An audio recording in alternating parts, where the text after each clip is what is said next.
sosialisasi peraturan daerah ya yang ada di Kota Medan, yang mana pada hari ini sesuai dengan tema yang kita angkat, yaitu Perda nomor 9 tahun 2017 tentang pemberhentian pengangkatan kepala lingkungan di Kota Medan. Bapak Ibu sekalian, hadirin sekalian, saya termasuk salah satu pencetus Perda ini, karena saya juga mantan kepala lingkungan. Tepuk tangan dulu untuk kepala lingkungan. Saya sedikit bernostalgia ya, saya jadi kepala lingkungan tahun 94 sampai 2014, 20 tahun. Kepala lingkungan zaman itu dengan kepala lingkungan zaman now jauh bedanya. Dulu kami hanya dihargai pemerintah dengan honor 75.000 per bulan, dan itu diterima 3 bulan sekali. Tapi kami mensyukuri itu, alhamdulillah. Kalau sekarang honorium kepala lingkungan itu sudah sesuai dengan UMK ya, upah minimum kota 3.600.000. Wah, besar ya. Dengan demikian makanya kami usulkan pembentukan Perda ya. Karena dulu sebelum Perda ini lahir, yang ada hanya perwal. Bisa dibedakan ya antara Perda dan perwal. Perwal itu peraturan wali kota, kepala daerah. Kalau Perda itu keputusan bersama antara legislatif, DPRD, dan kepala daerah eksekutif. Jadi kekuatan hukumnya lebih kuat Perda.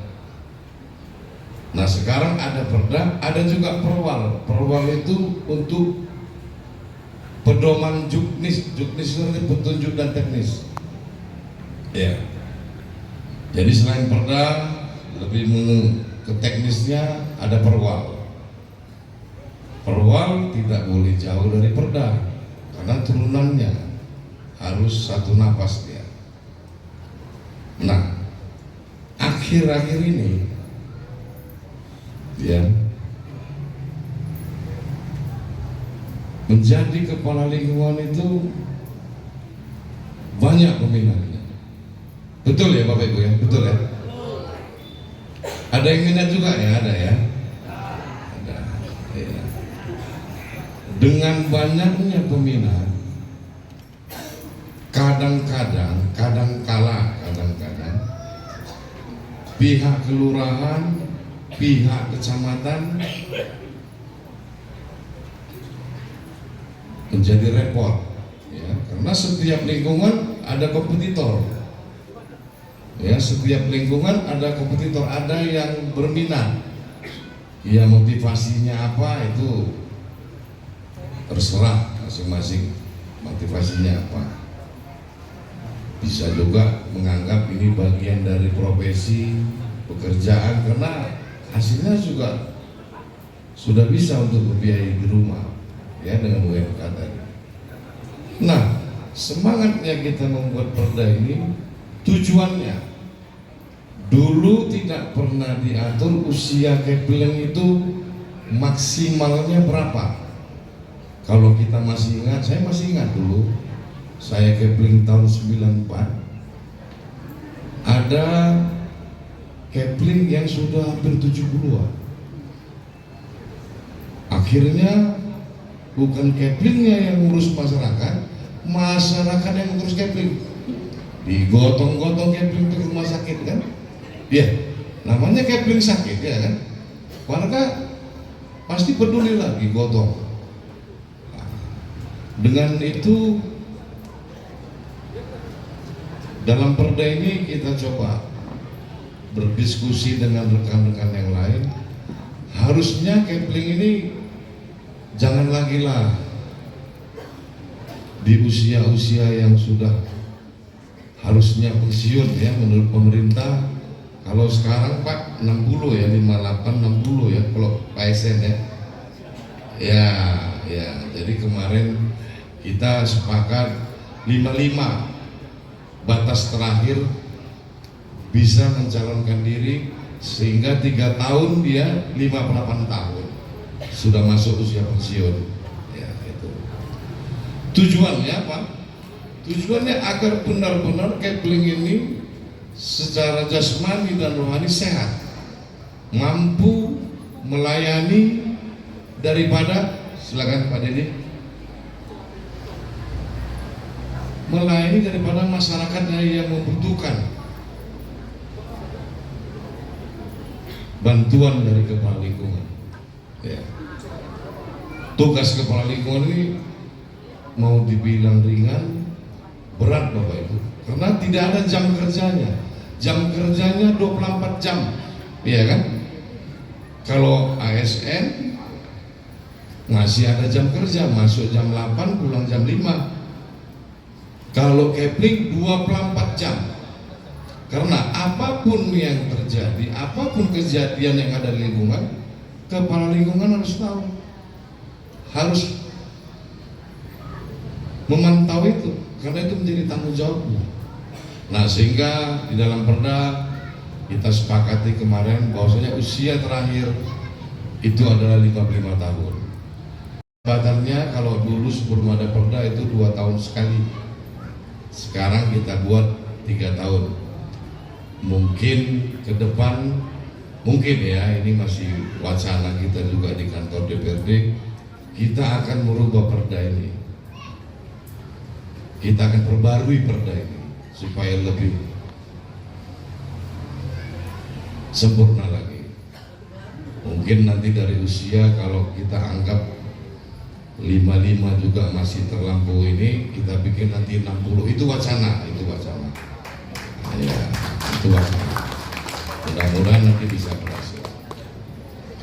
Nah Bapak Ibu, kalau ada kepala lingkungan yang tidak melayani Bapak Ibu sebagai masyarakat di lingkungan, boleh sampaikan di kelurahan, di kecamatan, sampaikan kalau memang pelayanannya itu tidak maksimal. Contoh ini ada pembagian bantuan dari pemerintah, ya. Ini kan saya tidak menuduh seluruh Kepling seperti itu, tapi ada mungkin beberapa di antara itu yang masih mungkin tidak objektif dia dalam menilai bantuan ini yang seharusnya diberikan kepada orang yang berhak menerima dengan kriteria, tapi ada yang tidak menerima, ya. Ada yang kurang layak ditangkap untuk menerima ini dengan keadaan situasi ekonominya yang lebih baik dari yang tadi, tapi menerima. Nah itu. Jadi kalau ada Bapak Ibu temukan yang seperti itu, sampaikan ke kelurahan. Karena nanti di rapat atau musyawarah kelurahan itu bisa disampaikan, Pak Lurah atau Pak Kepling, ini sepengetahuan kami orangnya mampu, tidak layak menerima bantuan, sementara ada yang kurang mampu tapi tidak mendapat bantuan. Itu bisa diganti, ya kan? Bisa direvisi. Yang mampu tadi tidak layak lagi itu dikeluarkan, yang benar-benar mampu bisa dimasukkan melalui musyawarah kelurahan. Ya betul Pak Sektor ya. Ya. Jadi Bapak Ibu juga harus peduli, harus menjemput bola, harus cari tahu kapan itu musyawarah kelurahan, mengenai contohnya pembagian PKH atau program-program pemerintah yang lain lah yang sifatnya memang diperuntukkan bagi masyarakat. Itu menjadi hak dari Bapak Ibu sekalian. Ya, jangan takut, jangan apa, itu memang kalau kita merasa kita berhak menerima itu ya memang hak kita.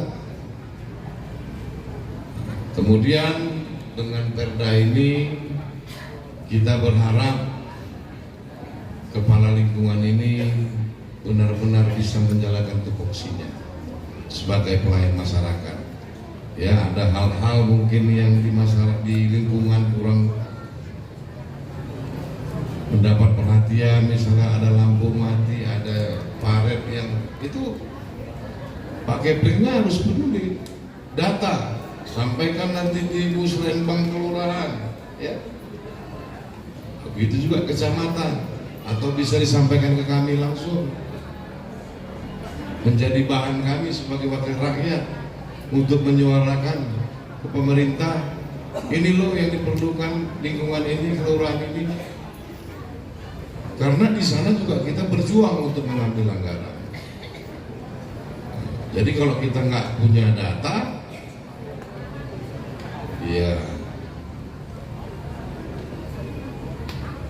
kita nggak punya kekuatan untuk memaksa anggaran itu supaya jatuh ke tempat kita. Harus berdasarkan data. Jadi juga himbauan sekalian sama para kepala lingkungan ya, supaya memang benar-benar peduli, ya, memerhatikan lingkungannya. Dan juga yang perlu saya sampaikan di sini, kebetulan ada perwakilan dari kelurahan, masih ada juga di dalam seleksi kepala lingkungan ini yang tidak objektif. Ya. Contoh hari Senin ini kami memanggil ada beberapa kecamatan dalam hal masalah perekrutan kepala lingkungan. Ada pengaduan dari warga yang merasa tidak puas, yang merasa tidak layak karena memang sebelumnya tidak pernah berdomisili di daerah itu.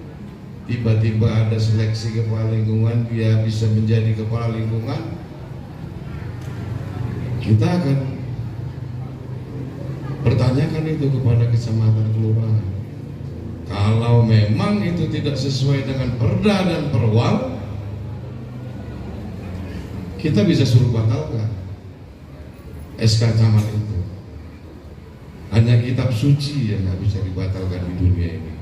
Kalau cuma buatan manusia, itu masih bisa dibatalkan. Mungkin ini segera mukadimah dari saya. Kalau memang nanti Bapak Ibu ya ada sesi tanya jawab, silakan Bu tanya.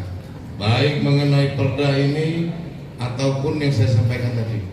Apa yang menjadi keluhan, apa yang menjadi persoalan Bapak Ibu di lingkungan masing-masing, silakan sampaikan.